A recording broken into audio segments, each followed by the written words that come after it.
Hello everyone, today we're looking at the fall of communism. We're about halfway through our study of Unit 7, the USA Search for Peace, and we're going to be looking at the factors that led to the fall of communism across Eastern Europe. Your job is to complete your title, learning objective, and starter. You can go ahead and write down why Nixon's visit to China was a significant turning point in the Cold War. Remember, we're trying to think of a fair few reasons as to why Nixon's visit to China allowed for those relationships to develop. You'll really want to think back to our previous lesson where we had the love triangle in the 1960s, 70s, and 1975. So do go ahead, take some time to write down your title, learning objective, and starter, and when you're finished, you can go ahead and hit resume, and we'll take up the starter together.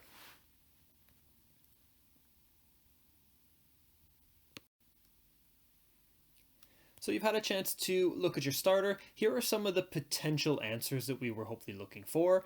We need to remember that Nixon was actually the first president in the history of the United States to pay a visit to China. So first of all, that's going to be a rather significant moment in their relationship. Secondly, it opened up relations and opportunity to work towards a resolution, and that was finding kind of that difference between capitalism and communism. How can we cooperate? It helped bring the conflict in Vietnam to an end. But more importantly, it opened up trade markets in the USA, and this was big business for China and massive savings for America, and it encouraged China and the USSR's relationship to further deteriorate. Once those two countries realized they were both communicating with a capitalist country such as the USA, they started to have a bit of a falling out on their own.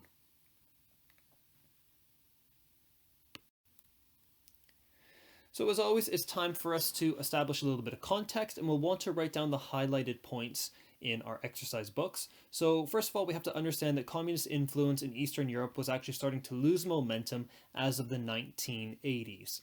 Now, the Berlin Wall was becoming a symbol of oppression, and this kept those in East Berlin and West Berlin segregated.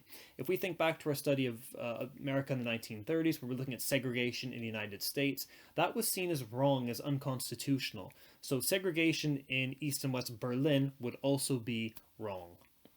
By the late 1980s, it was clear that the USSR could not match the military spending of the USA. And because of this, Gorbachev had to adopt that policy of perestroika to repair the economy. This meant significantly cutting back on military spending immediately. Now, the running of satellite states was also costing Gorbachev a lot of money. In 1989, he announced that all member states of the Warsaw Pact that was made in 1955, they could make changes to their nation without any interference from the USSR, essentially declaring those nations of the Warsaw Pact now independent, sovereign countries. America was quite pleased with this. They realized that they now held the military advantage, and also those previous Soviet satellite states were now gaining their independence away from communist influence.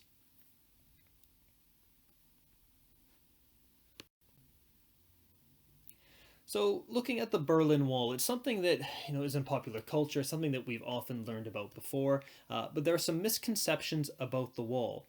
Now, we can see in the image on the right-hand side, we see the black, thicker perimeter.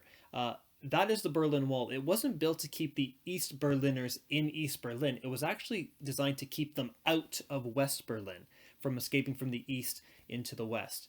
And you'll notice if you look along the border of East and West Berlin, that's where we would expect the wall to be, but we're often surprised when we see the wall actually surrounds all of West Berlin, and that's to keep anyone from Soviet-occupied territory from getting into West Berlin. So what we really need to understand here is the Berlin Wall was built to surround West Berlin and stop East Berliners from entering into the capitalist zone. So that Berlin Wall, it was built on Soviet-held land around West Berlin, meaning it was impossible for the Allies to remove it. It wasn't actually built on West Berlin's territory, it was built on East Berlin's territory and the Soviet territory that surrounded West Berlin. So let's go ahead and get those 2 points into our note. When you're finished with that, you can resume playing.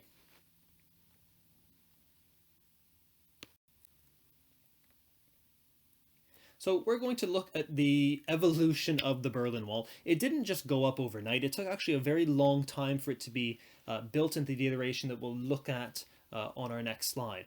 But initially, the border between East and West Berlin, it was actually unguarded, it was incomplete, and there were actually gaps in fencing. And in the kind of early 1950s, when people were realizing, you know what, it might not be a good idea for me to stay in East Berlin long term, they just walked across into the West. There was no one there to really stop them, and the guards really weren't interested in really enforcing people to stay in the East. Now, it was in the late 1950s that it became clear to people that the Soviet Union was going to keep East Berliners from leaving. Now, this prompted a lot of university students to actually flee. Many of them would hop over the lower areas of the Berlin Wall, getting into the capitalist West Berlin. And this period was known as the brain drain. They called it the brain drain because all the up and coming great minds of East Berlin were leaving. They were fleeing to the capitalist side, controlled by the USA. Now we can see in the images below, the image on the left, we see some kids. They're out playing against the wall. And the wall at that time was only about 6 feet high. We can see there's some barbed wire on the top, but if you had a thick blanket, you could throw it over top of the barbed wire and you could easily climb from east to west. We can also see on the right-hand side, we have a slightly later version of the unguarded wall. We see some kids playing on it, and you can actually see a very important feature of the wall, that rounded and very smooth cylindrical top to the wall. That was designed to stop people from being able to climb over top.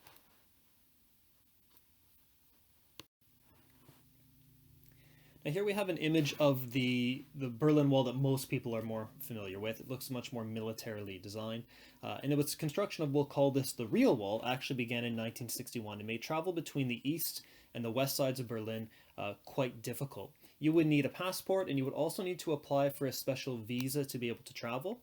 And anyone applying for these visas or travel documents would be investigated by the East German secret police, known as the Stasi. And they were investigating people to see if they would be a defector, if they would leave the East, go to the West for a visit, but not return. So as time went on, the wall developed into a way of keeping the East Berliners from escaping into the West. And we can have a look at that diagram below. So there are some really important features here of the Berlin Wall. And we'll start off by looking at that smooth piping on the top. And that was something that was mentioned in a previous photo. We can also see it here as well. It was very hard to grab onto. So if you were to try to jump and climb the wall, it didn't really give you the ability to kind of get a good grip. You would just slip and fall back down again. They had sand on the inside of the wall, and this was to slow down people from running, or to slow down vehicles if vehicles did manage to break through the wall to try and get across to the other side.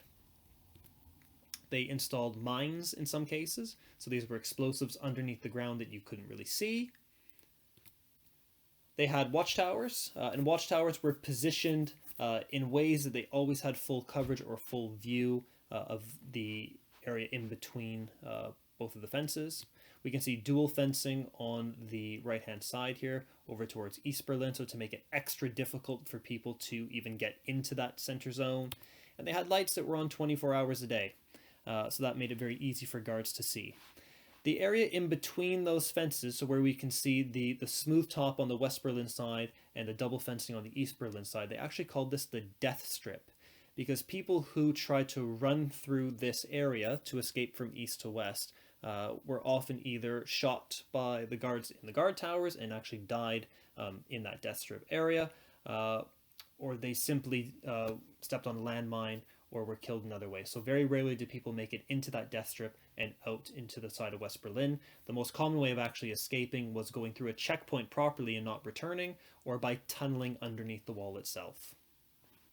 So let's go ahead, let's get those highlighted points down into our exercise books, and when you're finished, you can resume playing. So now we're going to look at the fall of the Berlin Wall. On the 9th of November 1989, about 7 p.m., authorities announced that East Berliners would be able to pass through border checkpoints with less restrictions. We previously talked about how the East German secret police, they would kind of investigate people, they would make them apply for visas and have to use passports, and this was just an easing of restrictions. Now, when this was announced, about 70,000 people crowded border checkpoints, hoping to be among the first East Berliners to be able to get into the West. At about 8 p.m. that evening, some East Berliners simply began just walking through border checkpoints, and this was a big risk. We know that border guards were actually given permission to open fire on people if they felt it was necessary, and some of these East Berliners just walked through hoping that that wouldn't happen. Now, luckily it didn't, because many of the guards were sympathetic.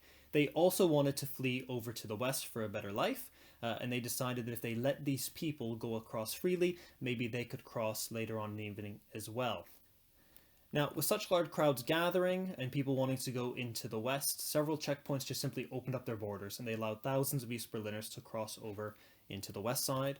So we recognize the evening of the 9th of November 1989 as the official fall of the Berlin Wall. So let's go ahead and put those important points into our exercise books, and when you're ready, we'll move on.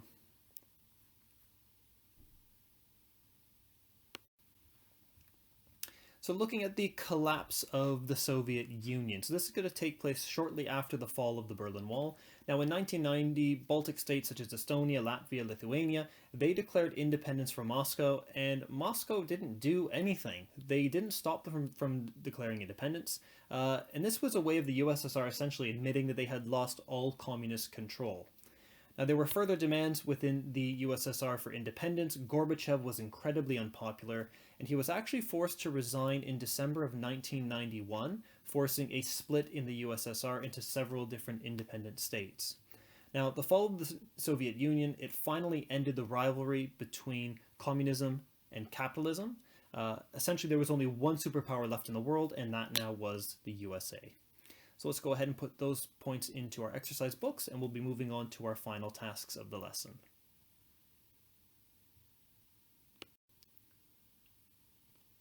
Great, so your final tasks are to complete the following. First and foremost, make 3 mind maps about the following topics to consolidate your knowledge. So make 1 mind map for the construction of the Berlin Wall. We're referring back to kind of the late 1950s and looking at the 6-foot version with barbed wire. And moving forward into the version that we're more aware of, where we had that death strip in the middle with the dual fencing, the guard towers, mines, and sand. The fall of the Berlin Wall itself, we'll need some details about why it fell and when it did. And lastly, the end of communism in Europe and the fall of Gorbachev himself.